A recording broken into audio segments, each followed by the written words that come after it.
Ibu, Assalamualaikum. Waalaikumsalam warahmatullahi wabarakatuh. Apa kabarnya nih Bu? Alhamdulillah baik.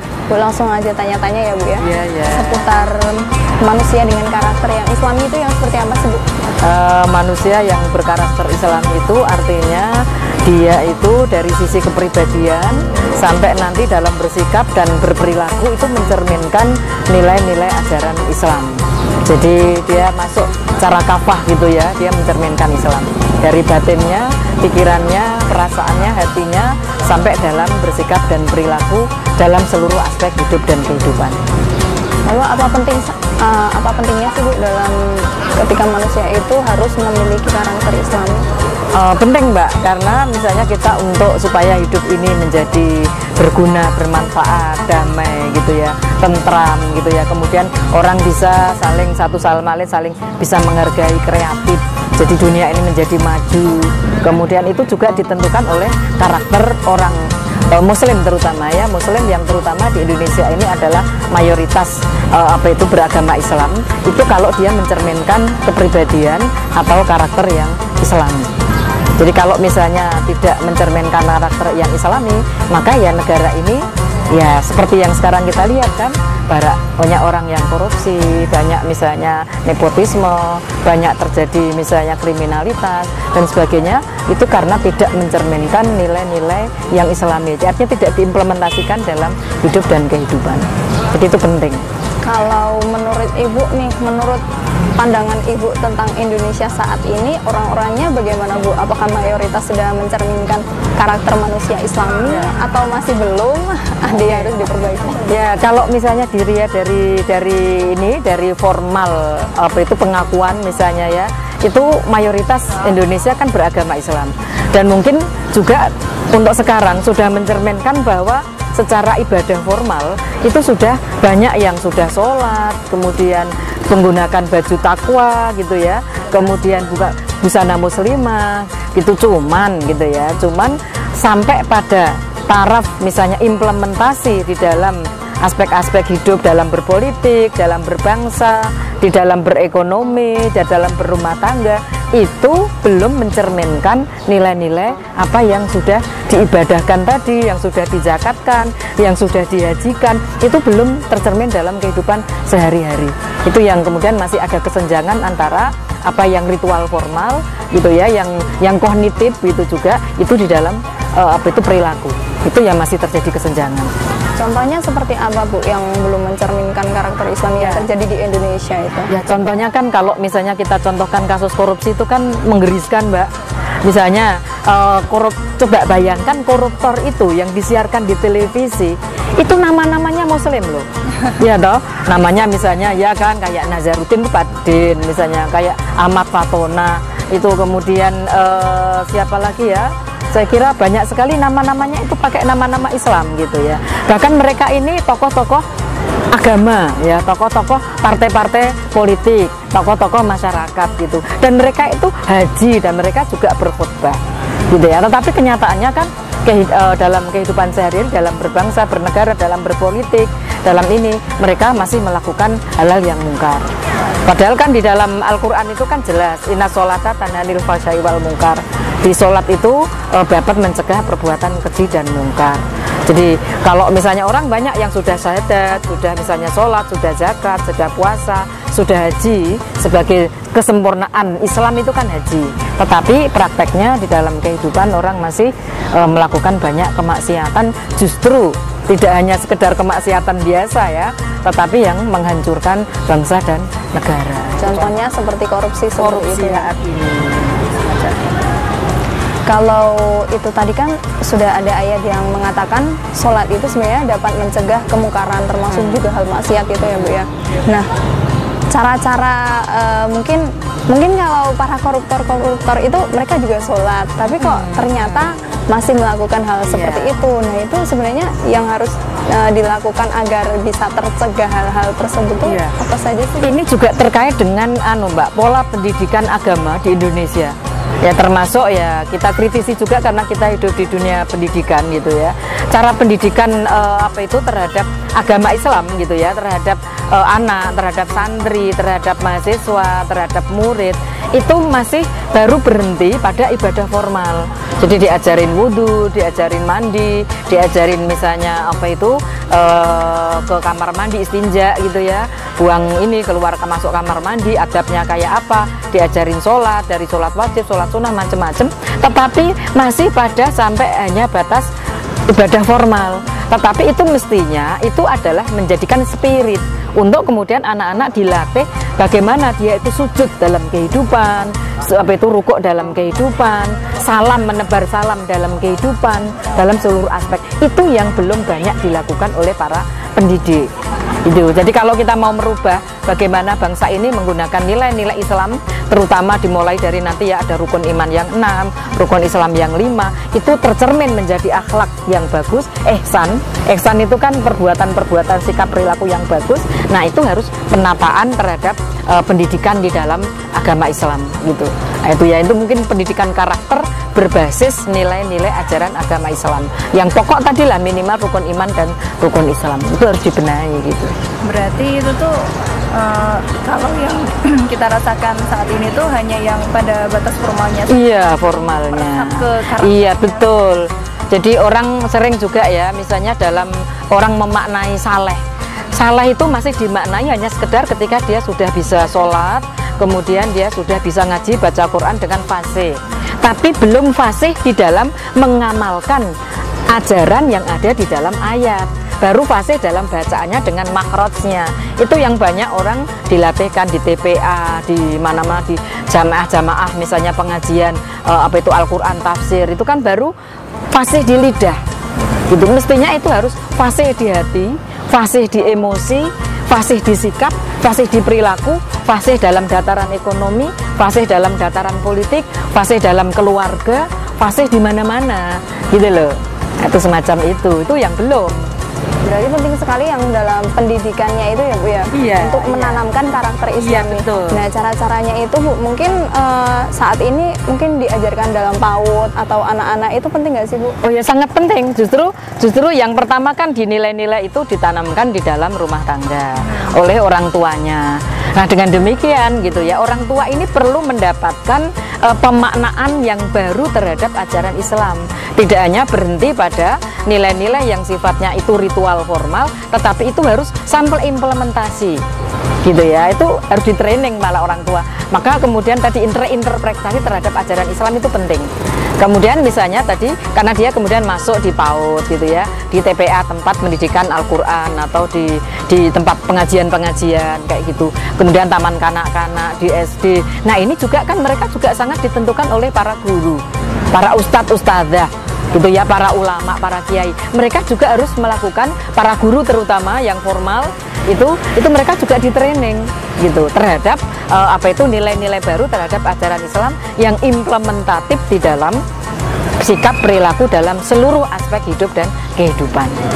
Jadi selama ini kan kita hanya terkungkung pada fikih. Kalau sudah merasa ya syarat-syarat rukunnya, kalau sudah sujudnya bagus, ininya bacaannya fasih, kemudian masih baru berhenti, itu sudah saleh. Tapi padahal di dalam apa itu sikap perilakunya tidak bagus.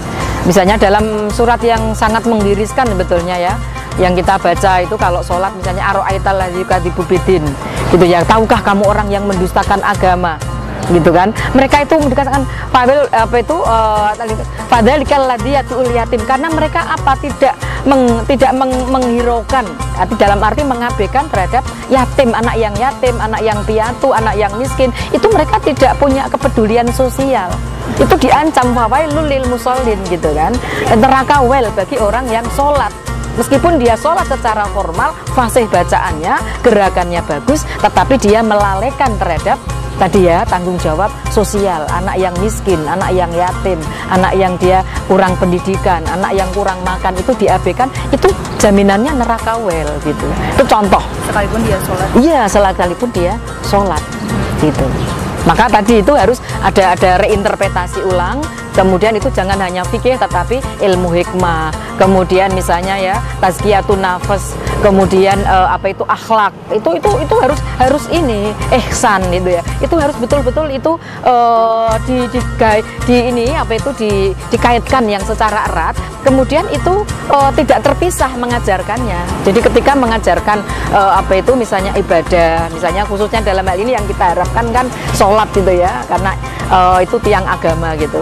Nah itu ini di dalam misalnya apa itu taharah itu kan berbersih. Nah, bersih itu tidak hanya dengan air ini, tetapi bersih itu hatinya, jiwanya, sikapnya, perilakunya, pikirannya, itu semua mencerminkan daripada wudhunya, di dalam mandinya gitu ya. Dalam apa itu misalnya ketika dia buang air besar, ini kan ada aturannya segala macam. Nah, itu tercermin di dalam sikap dan perilaku, dan itu include langsung gitu. Jadi tidak terpisah. Berarti untuk membentuk suatu karakter itu kan juga dibutuhkan pendidikan, termasuk tadi pendidikan sejak dini ya Bu ya? Iya betul. Nah itu mungkin bisa diberikan contoh-contohnya mendidiknya agar bisa membangun karakter yang islami itu seperti ya, apa? Misalnya kan kita itu diajarkan misalnya setiap apapun kita harus membaca basmalah gitu kan. Bismillahirrahmanirrahim, mau makan Bismillahirrahmanirrahim, mau ngambil apa Bismillahirrahmanirrahim, mau apa Bismillahirrahmanirrahim. Nah itu langsung jadi anak-anak misalnya di PAUD itu dia artinya apa misalnya, paling tidak itu dikasih tahu tentang terjemahnya dengan menyebut asma Allah yang maha pengasih dan maha penyayang gitu kan. Allah itu pengasih dijelaskan, penyayangnya kayak apa, kemudian itu maksudnya apa, maksudnya supaya kita juga meniru sifat Rahman Rahim Allah itu dalam kehidupan sehari-hari. Itu artinya mengamalkan bismillah tadi. Jadi tidak hanya mengerjakan kita baca di lidah, tetapi kita apa itu kita amalkan dalam kehidupan. Jadi misalnya jika dengan teman misalnya, itu langsung mengamalkan bagaimana misalnya berkasih sayang dengan teman, bagaimana berkasih sayang dengan bu guru, bagaimana berkasih sayang dengan hewan. Nah itu dilatih oleh gurunya. Misalnya mengelus-ngelus hewan, kemudian mereka sepertinya meong-meong, mungkin lapar, dikasih makan. Misalnya temennya, misalnya dia punya sesuatu, ini berbagi dengan teman. Misalnya dia, iya, kan misalnya kasih sayang kan, nah, semacam itu. Itu contoh baru mengamalkan basmalah. Tapi kan selama ini banyak orang yang sudah khatam, apa itu misalnya Iqra 6, khatam misalnya juz amma, bacanya. Bahkan misalnya apa itu tidak hanya bin nazri tetapi juga bil ghaib gitu ya. Bahkan hafal Al-Qur'an bil ghaib 30 juz. Tetapi sayangnya kita baru sampai pada satu ayat aja misalnya Bismillahirrahmanirrahim, orang belum pernah khatam dalam mengamalkan berkasih sayang terhadap seluruh makhluk, baik dirinya sendiri kepada makhluk apa itu orang lain, sesama manusia, muslim non muslim, kemudian sesama makhluk dengan hewan, tumbuh-tumbuhan, alam semesta, belum pernah khatam dalam sikap perilaku kasih sayang terhadap sesama makhluk seluruh alam. Tapi kalau bacaannya sudah sangat fasih tetapi belum khatam tadi juz amma berat, khatam ini berat gitu ya. Nah itu yang harus diimplementasikan. Tapi kalau dipikir-pikir misal kita baca Al-Quran itu kan ya otomatis khatam. Tapi kalau dalam kehidupan sehari-hari, dalam tingkah laku, akhlak saja pasti kita ada khilafnya. Terus kadang ada yang kita udah berusaha tapi ya ada saja halangan-halangan. Iya benar Mbak. Manusia kan. Benar. Cara untuk itu. Karena memang manusia itu makhluk khotok wa nisyan. Manusia itu tempatnya salah dan dosa. Di dalam manusia itu ada nafas yang itu menjadi pintu ujian Allah untuk apakah dia akan mengikuti menjadi nafsunya ataukah dia mengikuti terhadap fitrahnya. Dia akan menjadi kelompok kanan, golongan kanan, ashabul yamin, atau dia akan menjadi kelompok kiri, ashabus simal. Itu manusia juga diberikan satu sisi manusia ada nafas yang menggoda untuk ke kiri gitu ya. Nah, itu tapi ada manusia juga punya fitrah yang itu mengajak kepada apa itu kebaikannya semacam itu. Itu dinamika gitu ya. Itu dinamika. Nah, kemudian apa itu caranya seperti apa gitu ya. Caranya seperti apa? Orang yang beriman itu tidak selalu dia selalu baik. Tetapi ketika dia kemudian ada sinyal, dia menuju kepada yang buruk tadi, dia segera sadar gitu, dia segera paham, oh waduh ini ada warning, ini ada lampu kuning, ini tidak bagus. Kemudian segera dia memohon ampun kepada Allah karena dia terlihat itu ya, ancaman Allah itu terlihat, pahala Allah itu terlihat. Itu kan makna, iya itu kan makna ihsan itu. Jadi itu orang yang seolah-olah dia beribadah itu melihat kepada Allah. Meskipun kita tidak sedang melihat Allah, tapi sangat yakin di dalam ini, yakin bahwa Allah itu melihat kita. Jadi itu begitu kelihatan. Kemudian dia juga dengan pendekatan Islam itu sebetulnya behavior. Itu dilatih dia dengan menciptakan kebiasaan, habit, ngerti nggak ngerti maknanya, dia bisa atau tidak, pokoknya yang penting diciptakan aja habit oleh orang tuanya, oleh gurunya, oleh misalnya ustadznya, ustadzahnya gitu, habit, sehingga dia pengalamannya menjadi, kalau misalnya tuh nyaman berbuat kebaikan dan dia tidak nyaman berbuat ketidakbaikan atau keburukan macam itu, maka itu akan menjadi tadi kemudian seolah-olah dia melihat Allah gitu, atau dia membayangkan azabnya Allah, api yang menyala-nyala misalnya, itu simbolik semuanya. Kemudian dia, pengalamanku dulu pernah aku berbuat buruk, kemudian Allah memberikan balasan seperti ini. Aku berbuat baik, Allah kemudian dulu memberikan aku kebaikan seperti ini. Nah, itu menjadi pendorong untuk orang itu kemudian dia menuju kepada kebaikan dan meninggalkan kepada yang buruk.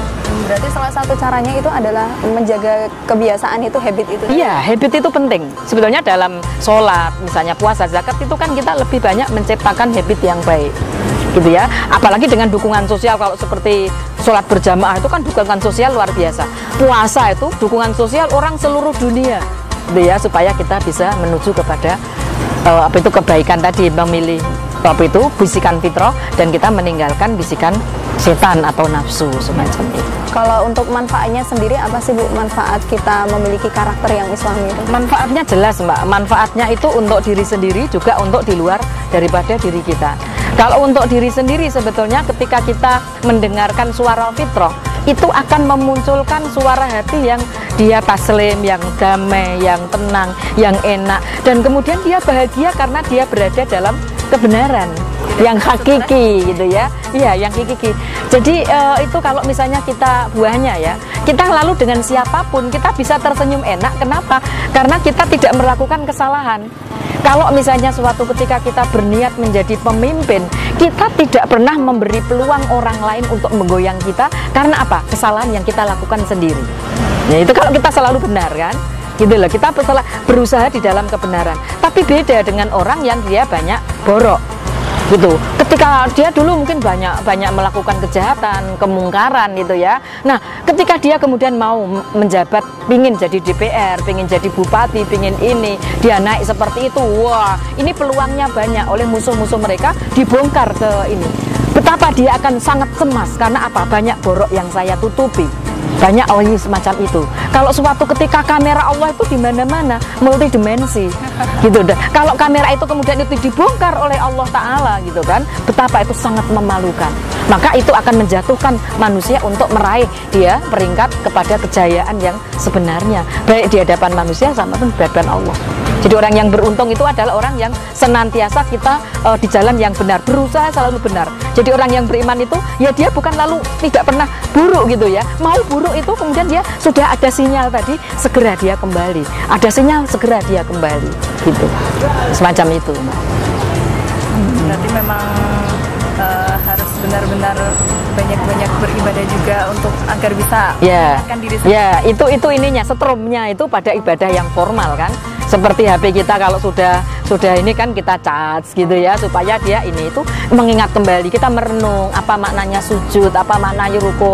Misalnya Robbi firli, aku ampuni ya Allah gitu ya, antara duduk antara dua sujud. Aku dosaku tadi dari zuhur sampai asar tadi apa, dari asar sampai maghrib ini apa. Wah, ternyata kelihatan itu kalau orang yang tadi sudah makrifat gitu ya, seolah-olah itu kita melihat Allah itu slide-nya itu seperti kelihatan di dalam diri kita. Aku tadi begini, aku ya Allah Robbi fir warhamni, sayangi aku ya Allah, ampuni. Kalau tidak maka aku akan hancur, aku akan ini, aku kesalahanku banyak, aku malu di hadapanmu ya Allah. Aku juga ini kalau enggak engkau tutupi, dibongkar oleh ini, maka hancur karirku, hancur reputasiku. Maka aku mau cari kerja, aku mau cari jodoh, aku mau ini. Wah, itu terharang karena orang tidak mau keburukan kita semacam itu. Nah, itu akan terpancar semacam itu. Banyak sekali manfaat yang bisa ya mudah-mudahan. semoga bisa bermanfaat untuk kita semua. Iya, ya. Ya, ini ngobrol-ngobrol saja, kita bincang-bincang yang mudah-mudahan nanti kita sama-sama untuk bisa saling sharing, atau mungkin masyarakat kalau membutuhkan informasi atau apa juga kita bisa sharing-sharing juga semacam itu, meskipun sekilas, sepintas, mudah-mudahan ini memberikan manfaat kepada siapa saja yang mendengar dan siapa saja yang melihat. Amin. Semacam itu. Baik Ibu, terima kasih atas waktunya dan juga terima kasih sudah ngobrol-ngobrol. Jadi banyak manfaat dan juga pengetahuan yang bisa didapat tentang manusia berkarakter Islami. Ibu langsung pamit aja. Terima kasih. Assalamualaikum. Waalaikumsalam warahmatullahi wabarakatuh.